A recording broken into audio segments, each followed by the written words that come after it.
Unauya pano na ambassador zvadapokunze izvezva utine vana vaombe vari pakati pedu vanguti aiwa regai timbonda kundoonawo mangoma kumbare.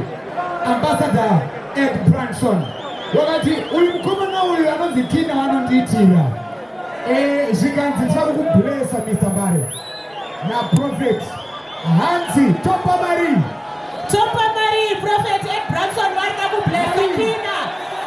Prophet Ed blessa Tina 500 700 1000 1.5 2.5 area for 3,000 1 go 4 yeah 4.2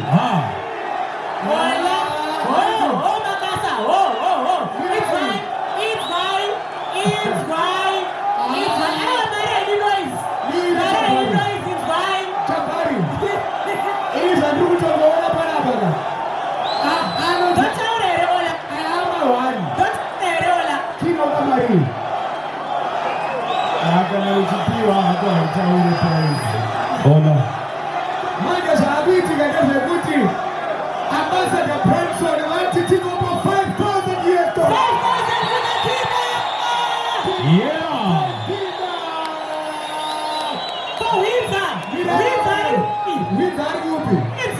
Windsor, where are you, my youth? Windsor, where are you, my youth?